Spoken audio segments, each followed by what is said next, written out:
police chief, small town. Something didn't sit right with me, Welcome to Black and Blue, the podcast that's just for you.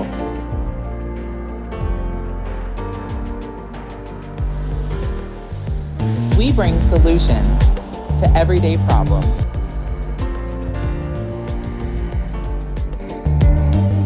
We are here to humanize the badge.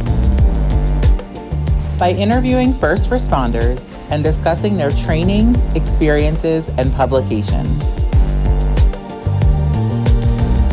Black and Blue airs weekly at 7 p.m. Eastern Standard Time.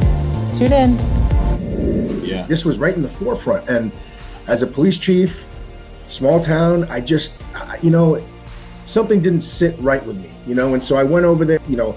Greenacre is a Baha'i community in the town of Elliott that has just really supported us. Just a fantastic place to visit, and and we ended up coming up with an idea of basically, okay, we know that you're struggling. We know that this is a difficult topic. Well, then come here and let's talk about it. And we did, and we ended up having what we called sessions. It wasn't training, and the key for me and what I wanted the most was for it to be authentic, right? Right after this, and even still today, we see all that online training, right? It's out there, and you buzz through it, and hope you passed the quiz at the end of it because you didn't pay attention. So I really wanted it to be authentic, and at first, that first session, I'll tell you, the first 10 minutes or so, it was quiet. There was some tension, I bet. But it really, it was a very safe environment, and everybody got to ask good questions. Both those that kind of thought they had issues with police officers and vice versa. I mean, the documentary goes into some of that stuff.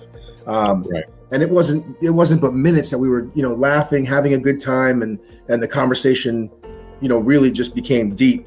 I mean, it was wonderful conversation, and it has continued, so just one of those things that I'm really happy that I did that as a department, we made that move, and it has paid dividends. And I know Ernie's watching, but then I watched that documentary, and that was a turning point for me. Yeah.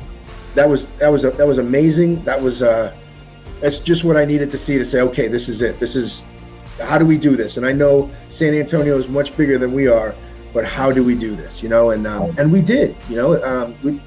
We made it work, and very proud of that. And part of the co-response with our mobile crisis teams that were available there. I mean, we did that, and we did that on almost no budget. Oh, it's always one of the worries, of course, right? Budget and everything like that. But we made that work. How important is it to at least check on, do mental health awareness checks or check-in, or just to get things out that we pin up so much since we're the fixers and we don't always open up? How important do you believe that is to be? I think right now, I could be wrong, but I think that this focus on wellness is incredible. It's needed. And I think it's going to be, if we keep moving in this direction, it's going to be what, I hate to say fixes our profession, right? But it's going to be something that really, really impacts it in such a positive way. We're already seeing so many people, that just come forward and talk about this stuff. We talked about me going to Oklahoma recently. Man, some of the stories that I heard there were so deep, so impactful.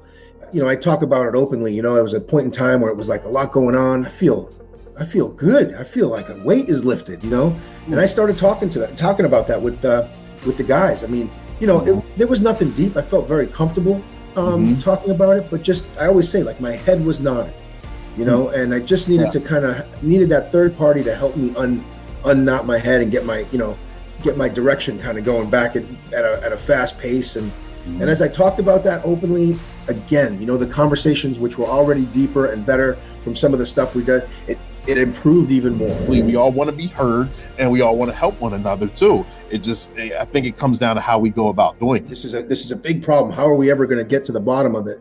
And I think, even with the podcast that Tanisha and I do, sometimes it's just that conversation, right? Yeah. It's these small little steps. Like, let's just keep making, incremental change until all of a sudden, everything's changed for the better, hopefully, right? So it's like how I approached wellness at first. I wanted it to be snap of a finger and I've got a wellness program. Everybody's great. We're all, we're all eating right. We're all fit, but as we move slower through it now, again, like I keep kind of saying it, it's a little bit more rewarding. Not everybody's ready to jump into, a yoga studio, right? Not everybody's ready to go to, a therapist or, get counseling. Right. But at some point they are. So you've got to allow people to do that, on their schedule. And that's kind of the approach now, right? It's going to be slow going, but always moving in that direction. So.